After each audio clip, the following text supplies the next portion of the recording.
যে মানুষের পুনরুত্থান এবং পুনঃসৃষ্টি কত সহজ। আল্লাহ নিজে যে উদাহরণগুলো দিয়েছেন সেই উদাহরণগুলোই যদি চিন্তা করি, একটা ধানের বা একটা গম, এইটা যতটা মৃত,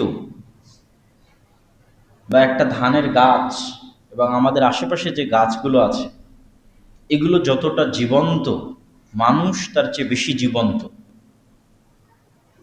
কেন ওরা নড়াচড়া করতে পারে না, কথা বলতে পারে না? জীবনের যতগুলো আলামত থাকে সেটা মানুষের মধ্যে বেশি আছে, গাছের মধ্যে কম আছে। তাহলে সেই তুলনায় ওই গাছে যে ফল হয়েছে, ওই ফলের যে বিচি, ওইটা যতটা মৃত, মানুষের মেরুদণ্ডের হাড় অতটা মৃত নয়। কেন? মানুষ তো ওই গাছের চেয়ে বেশি জীবিত। ওই গাছ তো নড়তেও পারে না, কথাও বলতে পারে না। তাহলে ওই গাছের যে বীজ তৈরি হচ্ছে, ধান গম চাল ডাল যেতেই হোক, ওইটা যতটা মৃত, মানুষের মেরুদণ্ডের হাড় অতটা মৃত নয়। তাহলে ওই মৃত ধান থেকে যদি আল্লাহ সুবহানাহু ওয়া তাআলা পুনরায় আর একটা ধান গাছ তৈরি করতে পারেন, জাস্ট মাটিতে পুঁতে দেওয়ার মাধ্যমে, তো ওইটা বেশি আশ্চর্যের এটার চাইতে যে মানুষের মেরুদণ্ড মাটিতে পুঁতা থাকবে, আবার মানুষ তরতর করে একদিন গজিয়ে উঠবে নতুন মানুষ হিসেবে। কোনটা বেশি আশ্চর্যের? একটা মৃত ধান থেকে আবার ধানের গাছ বের হচ্ছে, এটা বেশি আশ্চর্যের? না মানুষের মৃত মেরুদণ্ড মাটিতে পুঁতা থাকবে, ওখান থেকে মানুষ উঠে আসবে, এটা বেশি আশ্চর্যের? ধান আর আমের বিচি থেকে যে আম হচ্ছে ওটা বেশি আশ্চর্যের। কেন? ওরা কম জীবিত আর আপনি বেশি জীবিত, ফলত আপনারটা বেশি সহজ। তো আল্লাহ এই উদাহরণই দিয়েছে যে একটা মরুভূমিতে যদি 10 লক্ষ বছরও পড়ে থাকে একটা খেজুরের বিচি, বিজ্ঞান বলছে, আর 10 লক্ষ বছর পর যদি বৃষ্টি হয়, তাহলে ওই খেজুর থেকে আবার গাছ জন্মাবে। তাহলে যেভাবে আল্লাহ মৃত মাটিকে জীবিত করে, মরুভূমিতে ফল ফলাদি উৎপন্ন করে, গাছ তৈরি করে, তোমরাও মাটি থেকে ওইভাবে উঠে আসবে। এবং মানুষের ক্ষেত্রে এটা আরো সত্য এই জন্য যে মানুষ দৈনন্দিন যত রকমের ভিটামিন, প্রোটিন, যত রকমের মিনারেলস, যা কিছু মানুষ গ্রহণ করতেছে তার শরীরের জন্য, তার সব কিছু মূলত মাটিতে তৈরি হয়। আপনি বলবেন, কই, আমি তো গরুর গোস্ত থেকে ভিটামিন নিচ্ছি, এটা তো মাটিতে তৈরি হয়নি। তো গরুর গোস্ত যে ঘাস খেয়েছে, ওই ঘাস মাটিতে তৈরি হয়েছে। মাটি, সূর্য, সূর্যের আলো, মাটি এবং বাতাস, এটা ছাড়া পৃথিবীতে কোনো কিছুই সম্ভব নয়। তাহলে মাটি থেকে যে কলা গাছ তৈরি হলো, ওই কলা আমি খেলাম, ওই কলার মধ্যে যে ম্যাগনেসিয়াম আছে, ক্যালসিয়াম আছে, ওটা সে মাটি থেকে নিয়েছে। এবার ওই ম্যাগনেসিয়াম এবং ক্যালসিয়াম যখন আমার শরীরে ঢুকতেছে, তখন আমার শরীরে কোষ তৈরি হচ্ছে। তাহলে কলার এই ম্যাগনেসিয়াম আর ক্যালসিয়াম আসলো মাটি থেকে। তাহলে যেই ম্যাগনেসিয়াম ক্যালসিয়াম আমার শরীরে ঢুকে কোষ তৈরি হচ্ছে, সেই ম্যাগনেসিয়াম ক্যালসিয়াম মাটিতে যেহেতু আছে, মাটিতে কেন কোষ তৈরি হবে না? এটার উত্তর কে দিতে পারবে? কেন হবে না?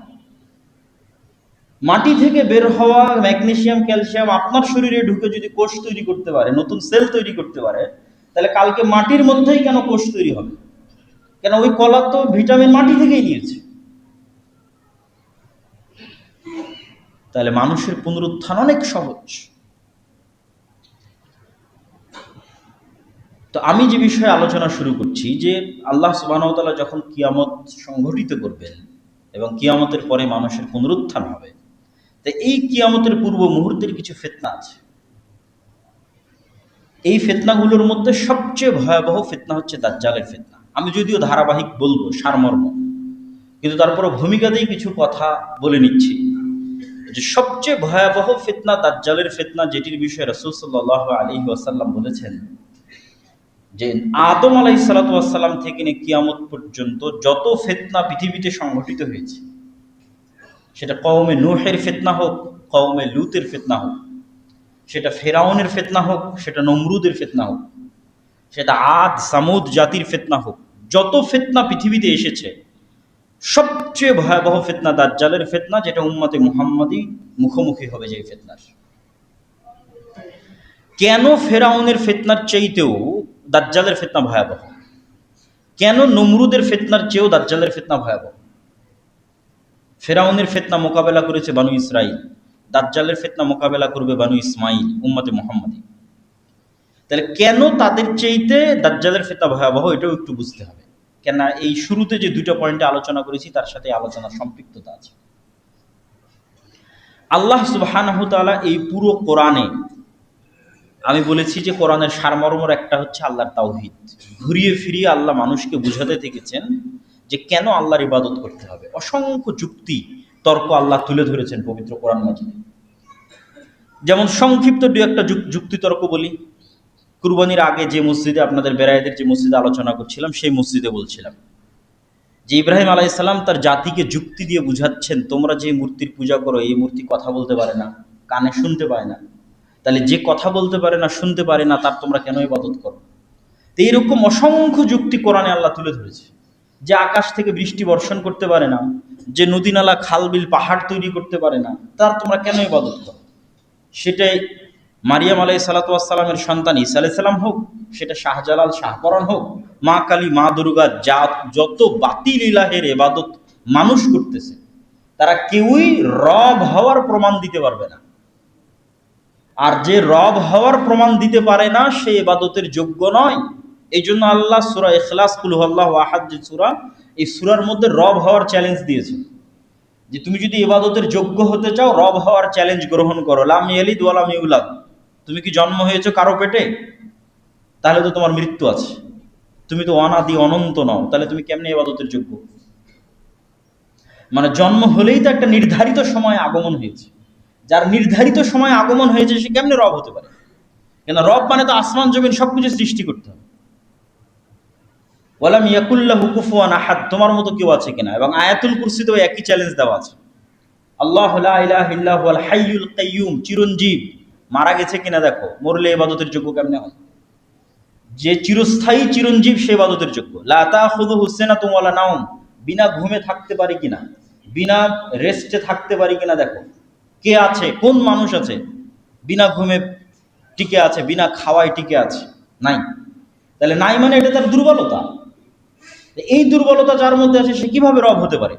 এরকম অসংখ্য যুক্তি আল্লাহ তুলে ধরেছে। যুক্তিগুলোর সারমর্ম হচ্ছে যে রব হওয়ার প্রমাণ দিতে পারবে না সে ইবাদতের যোগ্য নয়। তো এই যুক্তিতে ফেরাউন বাতিল প্রমাণ হয়ে গেছে, এই যুক্তিতে নমরুদ বাতিল প্রমাণ হয়ে গেছে, আরো অসংখ্য যত বাতিল ইলাহ ছিল সবই বাতিল, আজকেও বাতিল প্রমাণ হবে। কিন্তু ভয়ঙ্কর বিষয় হচ্ছে এত সত্য যুক্তি থাকার পরও কত পার্সেন্ট মানুষ আল্লাহর ওপর ঈমান আনয়ন করেছে। এত শক্তিশালী মজবুত যুক্তি থাকার পরও আজকের কত পার্সেন্ট মানুষ শিরক মুক্ত আছে। এবার চিন্তা করেন সেই দিন কি হবে, যেই দিন দাজ্জাল শুধু উলুহিয়াতের দাবি করবে না, রব হওয়ার প্রমাণও দিবে। যেই দিন দাজ্জাল বলবে আকাশ বৃষ্টি বর্ষণ করো, তো আকাশ বৃষ্টি বর্ষণ করবে। জমিনকে বলবে ফসল উৎপাদন করো, তো ফসল উৎপাদন করবে। বলবে বৃষ্টি বর্ষণ করিও না, বৃষ্টি বর্ষণ হবে না। ফসল উৎপাদন করিও না, ফসল হবে না।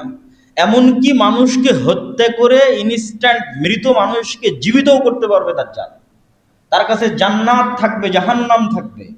তাহলে রব হওয়ার যে আলামতগুলো থাকে তার কিছু কিছু আলামত দাজ্জাল পূরণ করতে পারবে ইনস্ট্যান্ট। তাহলে চিন্তা করেন, মানুষ আজকের যুগে এমন কেউ নাই যে রব হওয়ার প্রমাণ দিতে পারবে, তারপরও মানুষ ওই বাতিল ইলাহগুলোর ইবাদত করতেছে। কোরআনের এত শক্ত দলিল থাকার পরও, এত শক্ত যুক্তি থাকার পরও ওই সমস্ত বাতিল ইলাহের মানুষ ইবাদত করতেছে যাদের রব হওয়ার প্রমাণ তারা দিতে পারবে না।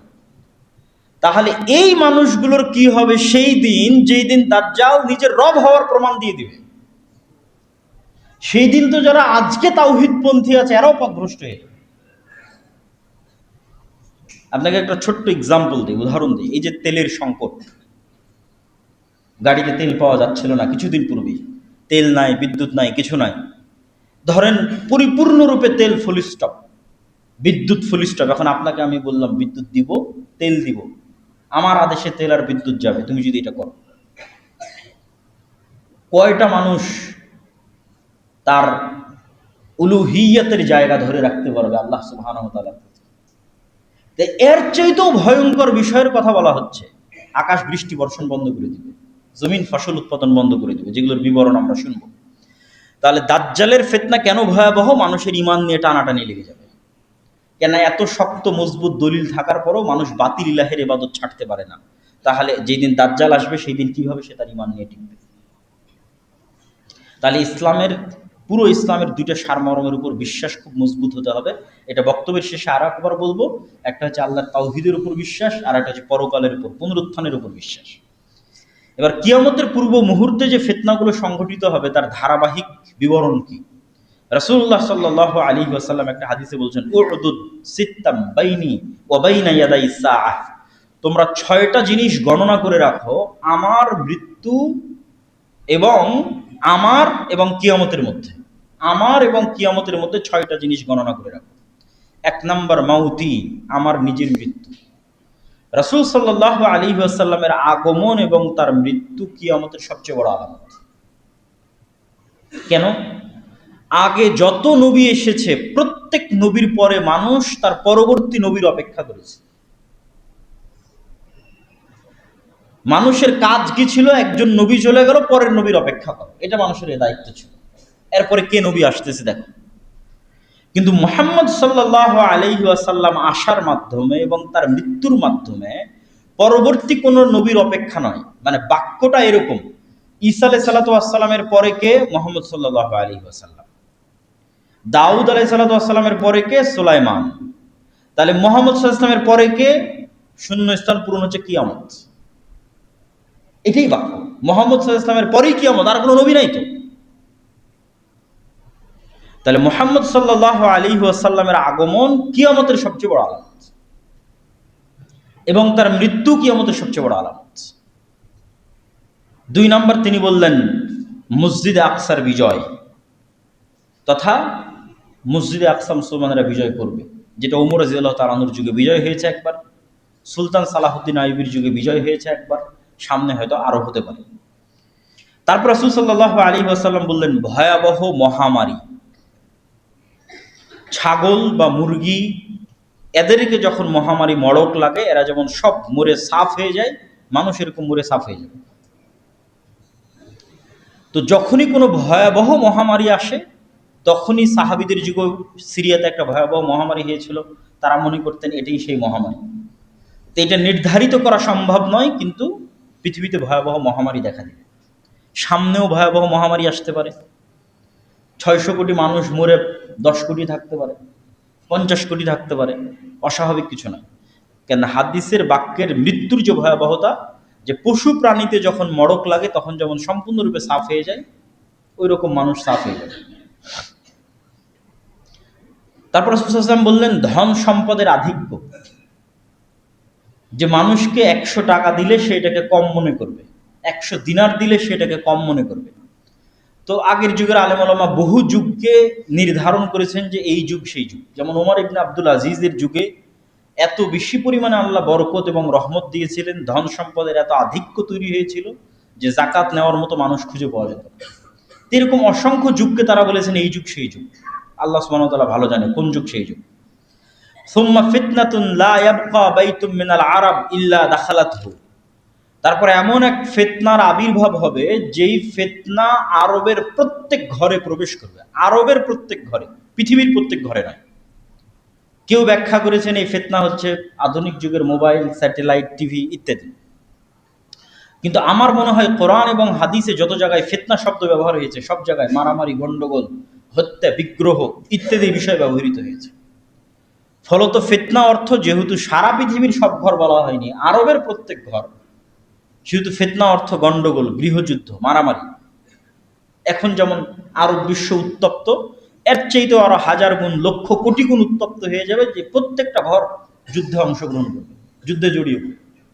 এবং আর এক হাদিস থেকে রাসূল সাল্লাল্লাহু আলাইহি ওয়াসাল্লামের এই আমি যে ব্যাখ্যা করেছি এর সত্যতা পাওয়া যায়। রাসূল সাল্লাল্লাহু আলাইহি ওয়াসাল্লাম বললেন অচিরেই ফোরাত নদীর তলদেশ থেকে স্বর্ণের পাহাড় বের হবে, এবং এই স্বর্ণের পাহাড় নিয়ে সারা আরব বিশ্ব যুদ্ধে জড়িয়ে পড়বে। মানে আরবের প্রত্যেকটা ঘর এটা নিয়ে যুদ্ধে জড়িয়ে পড়বে। তো এই স্বর্ণের ব্যাখ্যায় অনেকেই করেছেন যে বাস্তবে সত্যিকার অর্থে স্বর্ণ বের হবে। তো অনেকের কাছে আশ্চর্য মনে হতে পারে, কেমনে বাস্তবে সত্যিকার অর্থে একটা নদীর নিচ থেকে স্বর্ণ বের হতে পারে। তো আজ থেকে 200-300 বছর আগে যারা সৌদি, কুয়েত, কাতার, বাহরাইন, দুবাইয়ে বসবাস করত, আরব আমিরাতের যারা বসবাস করতো, এরা ছিল জেলে, মাঝি, গরিব, মিসকিন।